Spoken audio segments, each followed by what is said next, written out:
parent of a child with special needs myself, so there is not a too personal of a question to ask. We've been asked everything from sexual services, so I'm very, very comfortable talking about any of those issues. So if you've got something that's really specific, and you've always said, you know, I want to ask that question, but I'm not sure if I'm going to do it politically correct, this is the right place to ask it, okay? There's really two tasks for every parent of a child with special needs. The first thing that we have to do as a parent is we have to make a place for the disability in our home. I hate Down syndrome. My son has Down syndrome. How do I love the disability? I was really an unwelcome guest that moved in the day that he was born. I love the child, but I struggle with the disability. So somehow a parent has to, how do you do that inside your head? How do you accept an unwelcome guest into your home? So parents constantly trying to struggle, how do I make a place for this disability in my home? The second thing I have to do is I have to put that disability in its place.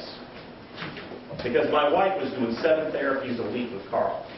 And I had to say, you cannot do this, you're going to kill yourself. Hello, I'm your husband. I would like some attention. Okay? And you see the struggle that goes on within families. We're constantly on a teeter-totter. We're trying to make a place for the disability, and we're trying to put that disability in its place. And this is a struggle. This is why so many families are in crisis, and so many families are struggling so deeply with that whole arena of how do I make a place. 15 years ago, my wife and I are expecting our firstborn.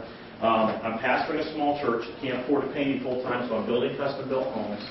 And I get the 911 page, baby's on the way. I jump in the car, I fly to the hospital. And all of us as parents have these dreams and visions for our kids. And my dream was that I wanted an educator. Both my wife and I have education degrees. I'm going to pour myself into this kid. They're going to grow up. They're going to change the world. That's kind of what I was hoping for. So I get to the hospital, and 24 hours later, my firstborn comes along. And this is just when she laid Carl in Catherine's arms after he was born. And the midwife says, wrap the baby up and bring him to mama. And the nurse, I'm not done. She says, wrap the baby up and bring him to mama. And she laid Carl in Catherine's arms. And the midwife says, it's my strongest suspicion that Carl has Down syndrome. She said, WC, it's time for you to pray. Now, she knew I was a preacher. That was my strength-based model. That was the most culturally competent thing a professional could do. She got me pointed where I needed to be. And I laid hands on Carl, and I dedicated him. And I can't remember a word of what I said. When I see Marie, she's like, your prayer was so beautiful. I don't remember any of it. Okay. But then Marie prayed. And she said, God, WC's been asking for this teacher. And you decided to give up on it. It's just that WC is going to be the student. And it has been the most prophetic word in my life. Carl has taught me about slowing down. Carl has taught me about the importance. Carl has taught me about things of the Holy Spirit I would have never learned in my faith background. So I really believe that children with special needs have an incredible thing to bring to a faith community. Not just that the faith community should do this thing. There is a two-way street there. Okay? Started working for this wonderful organization called Family Connection, started volunteering. Within 6 hours of Carl being born, we had a mom in our hospital room who had a 7-year-old with Down syndrome. Changed my world. Being able to talk to another parent at diagnosis. Began to volunteer. The second Down syndrome meeting we go to, this mom comes running up to me, who's running the meeting. She goes, oh, I'm so glad you're here. She says, my husband's leaving me. I'm getting a divorce. I'm moving to Tennessee. Would you take over the group? And I'm like, now, I've done small groups, so right away I get myself into this thing. But what we found is we saw so many of the relationships around us dropping like flies. And 6 months into having Carl, Catherine and I were in crisis. That's the communication workshop you'll have tomorrow.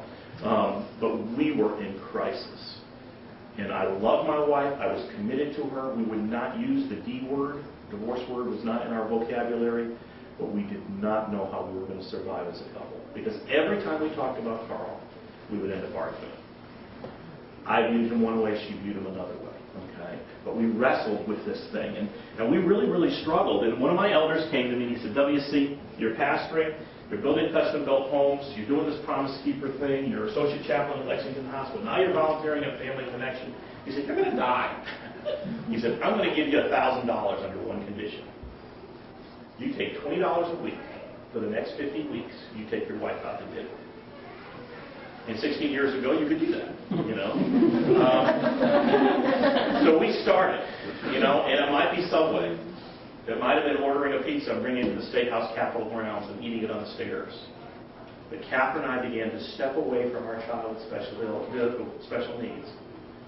And we started to make a place for the disability in our home by making a place for each other. Because the very best thing I can do for my child with a disability is love his mom. Okay? But we saw all this crisis. So we were, what are we going to do? So I started going to this executive director at Family Connection in Connie Ginsburg. You got to build respite programs. We got to build respite. These families, we could save marriages if we could build respite. So I keep bugging her. Well, she goes and gets a DD Council grant, comes back and says, WC, we got the money.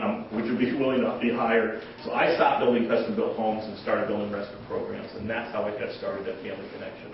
So this is an old picture, but I call it my legislature picture. It looks like I'm running for political office. Carl is now 16. Franklin is 14. He's bigger than Carl, so he's the bigger little brother. And Anna just turned 11. And Down syndrome is a piece of cake. Little girls, oh, she's such a challenge. She's going to be wrapped around her finger. So just a little bit about loss for you that are professionals and trying to work with us. You know, typical grief.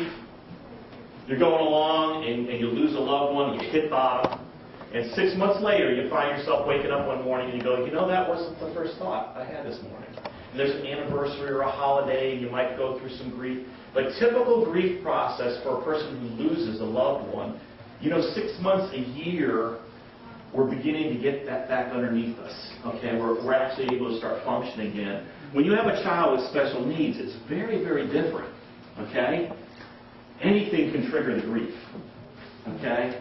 So all of a sudden, I get the IEP back, and I'm expecting Carl to be here, and they tell me that he's over here. And what do? Boom, I hit the bottom, and I'm grieving, because this expectation I had for my child is gone again. So I don't like being depressed, so I really start working on those reading skills, and we start doing all this stuff, and we start climbing back out of it, and my nephew gets married. And I say, is Carl ever going to get married? I'm back down there again. Or he comes to me and says, Daddy, I want to drive. When does the cycle end for us, friends? The day he dies or the day I die? And I've got 2 dear friends who've lost their little ones in this last year. And they said, WC, even when they're gone, it doesn't end. Okay? So this is why families, sometimes professionals look at us and say, why are they struggling so much? It's because the cycle continues. And it's kind of like a lighthouse, guys. We find ourselves in the exact same place. Hopefully we're a story higher than we were the last time, okay? But the grief process is continuous. So the stress that this family is under, it's not like that baby that gets born at church and we bring meals over there for 2 weeks until they can get themselves adjusted. It doesn't happen in 2 weeks. And nobody brings meals after 6 months, okay? But families with kids with special needs would probably use that, okay? So how do we begin to create these supports for these families? So what is respite? So talk to me. What do you think of when you hear respite, the word respite? Help. Help, okay. What is respite? Date night. Date night, okay. Chance for you to get away with your spouse, okay. For Catherine, she will go to Applebee's and read a book in a booth by herself, okay. I go nuts. I'd be at the bar going, hey, talk to me. I need people, you know. She sits there in a booth. Respite is different for different people. But when we talk about respite, we talk about the definition, and when the South Carolina Respite Coalition talks about respite, it's temporary, intermittent, flexible relief, a break from the caregiving responsibilities. That's what it means to step back and take that break.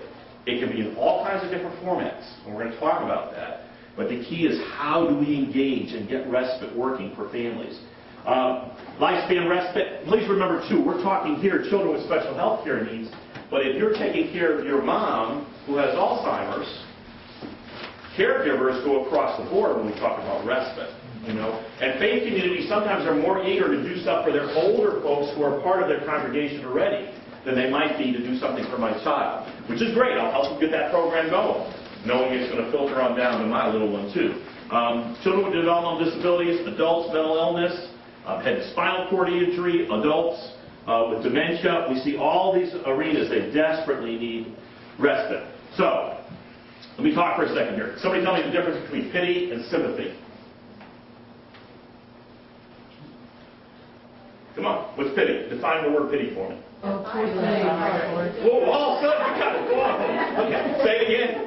Feeling sorry for somebody. Feeling sorry for somebody. It's kind of looking down, right? Keep going. What else when you think of the word pity? I said, oh, poor thing, which is... Oh, poor thing, okay? You got pity for me? Keep it. Okay? What's the difference between pity and sympathy? Okay, empathizing. Sympathy is kind of looking here, okay? Now, what's the difference between sympathy and compassion? Activities, doing, you're putting it into action, okay? Dear pastor friend of mine here, Eddie Guess, he says, compassion. To come along with a passion. Compassion. I said, that works for me, you know. I like that, Eddie. It literally means in the Greek to bear one another's yoke. So you see two oxen, they used to pull a plow. Compassion means to come alongside and help somebody else carry that same weight, okay? That's what true compassion is. Most faith communities do have this.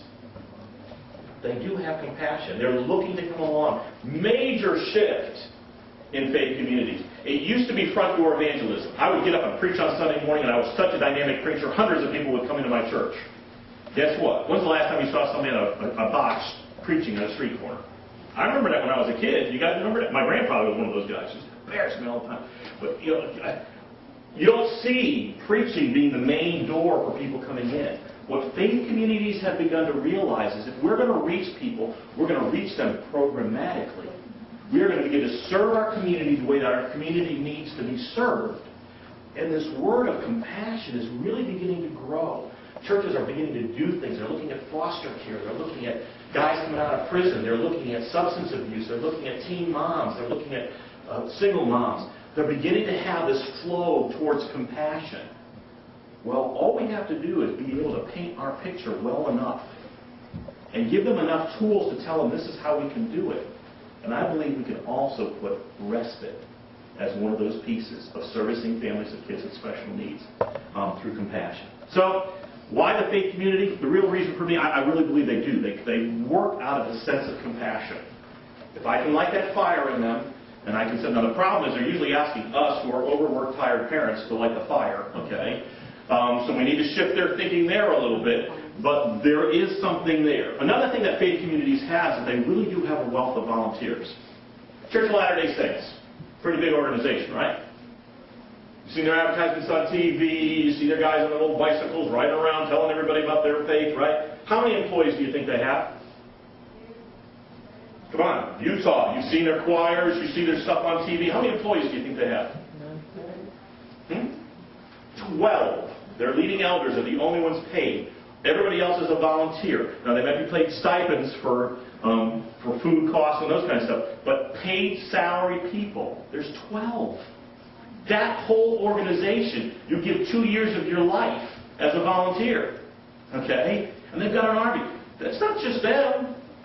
You think, who's the best volunteer coordinator in your local community? It's your pastor. He's got a choir, a music program, children's ministries, outreach ministry, all with volunteers. How do they do that? Faith communities are grounded in this concept, whether it's Jewish or Muslim or Christian faith.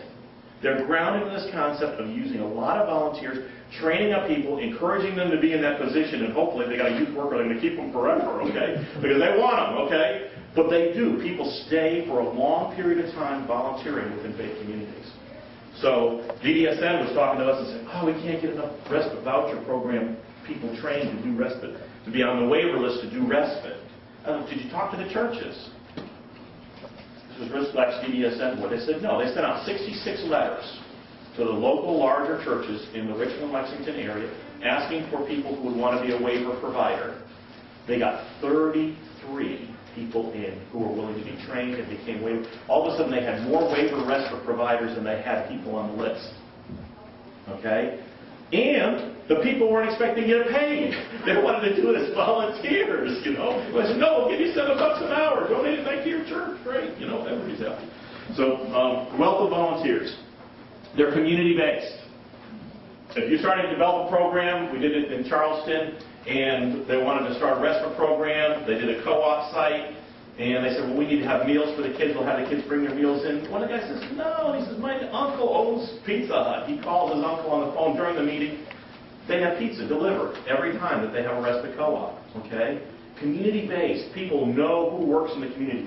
One of them actually has the ambulance bus. They take it from where they're parked waiting, and they park it at the respite site. So if there's an emergency, they can take it. The bus has to park somewhere, so they hang out at the church during the respite co-op, okay? And if they need to be called, they called out. But if they need them there, they've got them there, okay? Community-based. That faith community has enough PTs, OTs, nurses, doctors. You know, they've got people in there volunteering who are already there and would really be a great resource. Faith communities usually have a real base of stability in the community. You think of Trinity Episcopal in Columbia, and you think of their bazaar, and you know they've done it every year for how many years. They've raised funds, and they do stuff in their community. People think, faith community, they think stable, okay? They're typically there, and they're typically there for a long time in their community. So another great thing is stability. The other thing is they've already got a nonprofit status. Do you know how much work it is to start a nonprofit? All these people, oh, I want to start a nonprofit. Put a gun to your head and pull the trigger. I mean, it's work. You got to get this board. You got to have an advisory board. You got to have all the paperwork on it. A faith community has that nonprofit status already. If they're willing to let that be a program under that faith community, and having it there won't offend people to use your program, then just use their 501c3 status and ask them to be under your board. They might tell you some stipulations, and they might have some paperwork that you have to do, but it is so much simpler to use a nonprofit status that's out there already if you're trying to raise funds for a program. So faith community, PowerPoint every so often does it, throws these photographs in there. So there's Carl and Franklin and that's our speech therapist, and Penny Knott's in there too. Oh boy. Okay, congregations. You really have to become proactive if they're going to try to reach caregivers in their congregations. We have a tendency not to be proactive because we don't know what quite to do, but I feel guilty for using respite, okay? There's a fear of me leaving my loved one. Most of us don't realize that our kids want a break from us, okay? So you've got all these different things. There's a reluctance to ask for help, okay? I feel like I'm mooching off of everybody already. Now you're asking me to ask them for something more, okay? So a lot of times we just don't have that extra money to pay for that respite. These are all things that if a faith community knows these things are issues for parents, they can help erase these as they talk to that family member and as that congregation begins to become more open, okay?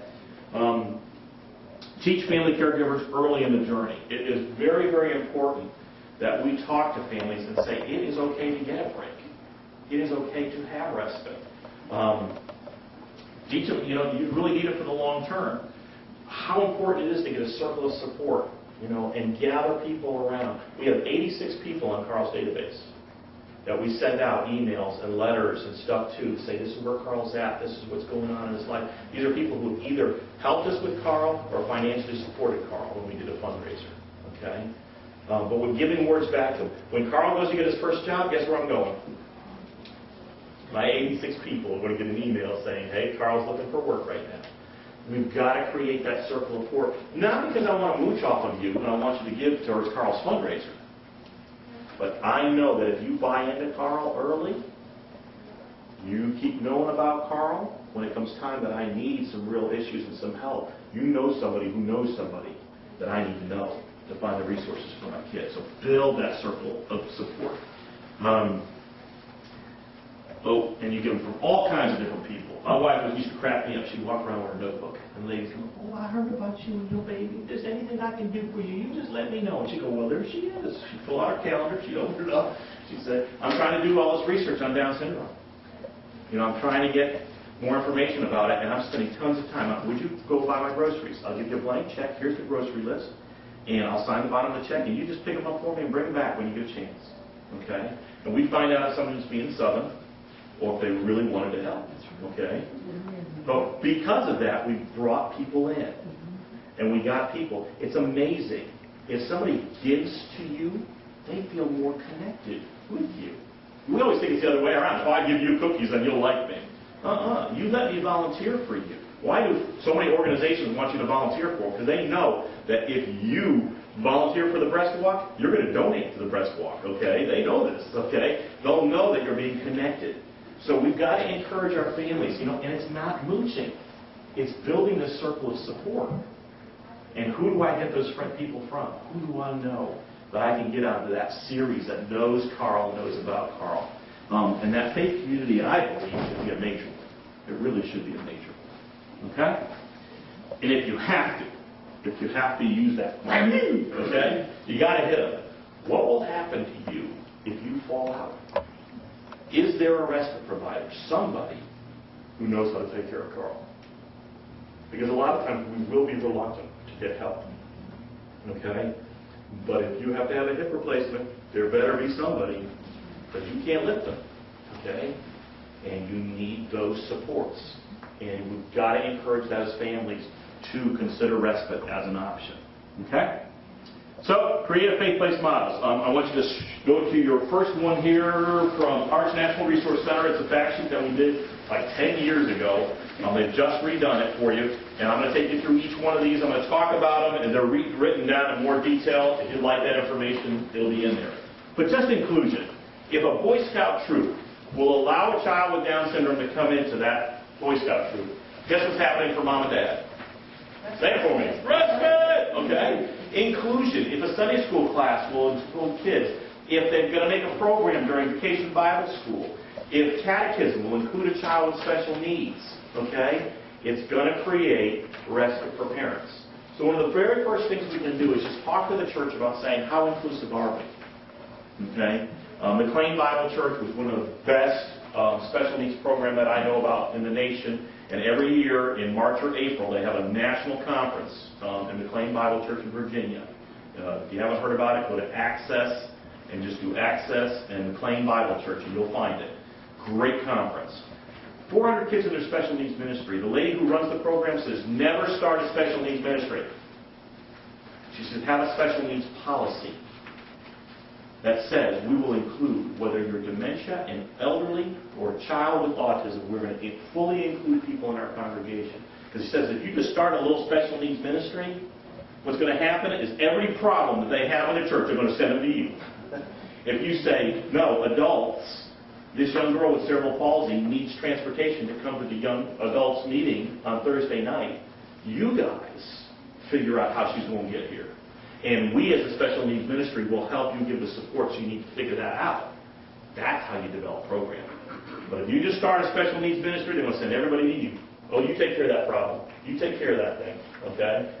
Policy. Changing their thinking. Getting it wide open. Making themselves become more inclusive. And again, that really does need to come from the pulpit down, by the way. So that's when either you talk into or you pray into. Second one, financial support. I go into this group of elderly ladies, it's a Sunday school class, and I go in there talking, I'm looking for respite volunteers. And I walked in there and I talked to this whole class, and I should have known from the very beginning, these ladies were too overwhelmed. But I'm getting up and I'm leaving. I didn't get a single volunteer. So a person comes up to me afterwards and says, I'm in charge of the missions department of this Sunday school class. I didn't even know Sunday school classes had mission departments. She handed me a check for $500 for our respite program. Okay? They will give financially if it's something that triggers their heart. Okay? And so a lot of times there are financial supports. Now churches are strapped just like everybody else right now. Okay? But when economies are different, when economies are moving, they can be a place to look for resources to help do things in the financial arena. Respite voucher program, we're going to come back and talk about that in a second here. I'm going to give you a full-blown on it. But let me just give you one quick story on that one. Church up in Traveler's Rest, I think was a prophetic name for a respite program. Pastor notices one Sunday the wife comes, next Sunday the husband comes, next Sunday the wife comes, next Sunday the husband comes. They're never coming together. He's going to do some marriage counseling. So he invites himself to their house, goes over and says, now, how are you guys doing? So we love each other, but we can't come to church because our daughter's got Tourette's. And if she's outside of her environment, she's going to have a meltdown. So one of us always has to stay home. And it broke this preacher's heart. So he got their permission. The next Sunday he goes, after the offering, he takes the plate, he cleans out one plate, and he explains the situation to this family. He said, we're going to take up a collection, and every penny that comes in here is going to go to pay for them to have a respite provider so that they can come to church on Sunday. They were so overwhelmed with the offering, they had enough for a full year for respite. The lady goes home and tells her girlfriend about what her church did for her. The girlfriend goes home and tells her husband, who owns a corporation. He cuts a check for $5,000 and sends it to the church, calls his buddy and says, you need to do the same thing. All of a sudden, the church had $15,000 in a respite fund. Okay? Two other guys, they were thrilled. They got a tax write-off, okay? And they knew it was going to go to a good program. And the church started a voucher program where they would just write people vouchers. Okay? So we'll talk about that more. Respite sites, there are some really neat things that churches are beginning to use their sites, especially for elderly. If you look at the Brookdale stuff, you just do Google on Brookdale, where they're creating day programs for people with dementia to come into a faith community, being watched so that loved one can still go to work and still bring resources in for their family. Okay? Support group respite, that's basically where a church says, you bring in your group of parents, we'll be in the room next door with the kids, with a couple support people, and if there's a meltdown, we're going to come get you. Okay?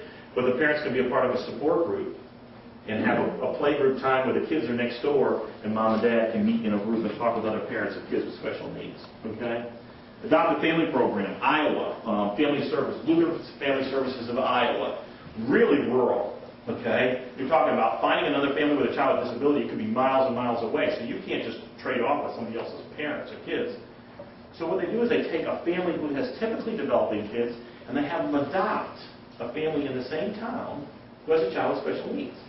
It's very structured in the beginning. They only can have so many hours with each other, and they share meals together, and they begin to let their kids play together. And then after a period of time, the one parent of a child with special needs can drop, and they're just dropping the kids over at Tommy's house to play. They're not going to a respite site. The kid doesn't know that. He just knows Tommy. Okay? And you create, by taking a family that's healthy and has committed themselves to serving this other family who has a child with special needs, and they're just helping make a match there. Wonderful model. The typical relationship is 8 years. And when they connected those families together, it was immediate. Once they had one connection, they didn't have to, if this didn't work out, had to go to another family. They connected with one family, and they made long-term relationships. And then when Aunt Tilly passes away, you have to go to the funeral. It's not that you're leaving your kid on a respite site for a weekend. You're bringing him to Tommy's house, and he's hanging out with Tommy, his friend. And think of what that family who doesn't have a child with special needs gets to learn. Okay? And the inclusion you're creating in your community. So adopt a family program. Other models, Family Respite Cooperative Program. When I started a Family Connection, our concept was, okay, I have a child with special needs, you got a kid with special needs, couldn't we just trade? You watch my kids one day, and then I watch your kids one day? Well, it works great if you've got pretty high-functioning kids. But if you've got two kids with seizure disorder, and they're both hitting the floor, who's kid are you going to go to? You probably take care of my kid before you'll take care of your own. So that's probably not healthy. But for a lot of us, we might be able to trade off.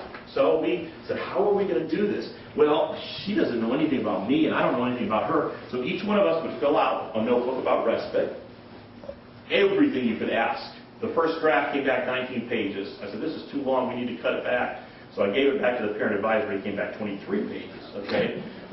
So this is every question you could ever ask. But I'd fill it out. She'd fill it out. We'd sit down over coffee. We'd talk through. And I know what to do when your kid is having a meltdown. I know why Carl is climbing up your back, because he's afraid of cats. Okay? There's a cat. All those things. And you get to ask the hard-to-ask questions. WC, do you have firearms? Well, yeah, I got a 12-gauge. But it's in the closet. It has a safety latch on it. The ammunition's here. This is where do you have smoke detectors that work? Ah, it's all in here. So she's not asking the hard-to-ask questions. Oh, what about number 14 there? You know, she can ask those kind of questions to me. So we developed this thing. I'm going to pass these around so you can take a look at them. These are pre-downloadables on the website. So we got families to start doing respite co-ops. They would trade off with each other. It's working great in rural areas. I can't get it to happen in Columbia. I'm like, what is going on? I couldn't get parents to trade. So we bring the parent advisory back together again. I said, what's the problem? And one of the parents says to me, WC, he says, I know you're a pastor. He says, you know, I'm just scared to leave my daughter behind somebody else's closed door. In rural areas, we help each other build barns. You get inside the city, man, we got little fences in our yard. You better not step in my yard. Okay? So he's saying this thing, and I'm thinking, faith communities. He says, could we do it at a site? Would it work at a site? I'm going, churches. They've got these great child care facilities. They're used maybe 2 or 3 times a week. Okay? So we started saying, let's shift the model from being parents just trading off to a co-op of parents. So we get a group of 8 parents that will come together, they bring all their kids, we ask the church to give us volunteers and shadows, we do it at a site, and in the first, 4 months, I had 4 co-ops going. I was working every Saturday of the month, okay? 1 autism specific, the other 3 just general disabilities. Epworth Children's Home is still running. They've been doing it for 9 years, okay? Saxon Goth has been doing it for 8. So a lot of these programs have continued to go. And then people have left that church because of, I won't tell you which church, but one of the churches had a church split. They left one church. They started the program at the other church. I'm like, yeah, it's like one way to spread the programming. Okay, but the reality is co-ops are a decent model. They're pretty labor intensive, okay, because it takes to have 2 coordinators, a parent coordinator and a respite coordinator. But we came up with a manual, and my wife was like, WC, you're doing this every weekend. You can't keep doing this. So I shifted from a program that I modeled and that I developed to really franchising. We created McDonald's. So you want to start a respite co-op? Here you go. You want to start a respite co-op? Here you go. It's a full manual, explains how you lay it out, how you redo it. Now, this is old. This was done 9 years ago. But for a grant that I've got right now, I'm actually going to get paid to do it. We're going to redo that, and we'll have that up for you going pretty soon. Okay? So keep looking at the website for the new and improved manual on respite cooperatives. But it gives you everything. You go to page 11, it gives you a timetable. How do you get this thing started? And what do you do? And what do you do for training? And how do you train your volunteers? And what do you need for policies and procedures? So family cooperatives, great model, pretty labor intensive, can be done for children or for adults. Okay? But a faith community can take that one on. Caregivers morning out, where you just let the kids come and play on the playground. And mom sit at the picnic table. Okay? And provide them some coffee and some donuts. And you're going to see some networking happen between those parents like you've never seen before. Okay? Care teams, I already mentioned that, where we encourage faith communities to allow teams to come together and share and support a family. Okay? See a lot of people going to that model for adults that create care teams for a senior whose loved one has Alzheimer's or something like that, that create a team around that family for transportation, for other things. Same model works for kids. Okay? And by the way, these are getting more and more intense of the energy and the work that it takes to make them. Okay? Trained respite providers. Again, I mentioned that one too, where DDSN sent out a request for volunteers, and they actually did the training at the faith communities for these respite providers, and then they became waiver certified respite providers. Great model. Okay? And because people are in a faith community, we do feel like we know them a little bit better. It's not like some stranger coming into my house. She knows that lady who's been teaching Steffi's kids for the last 30 years in Sunday school. Okay? Not 30. That's not 30. But for a long, she's been teaching Sunday school for 30 years, that lady. So you know that she's, you get a little bit more of a sense, and you can get a little bit more of a connection. Is this a trustworthy person? And most churches now, or faith communities, do have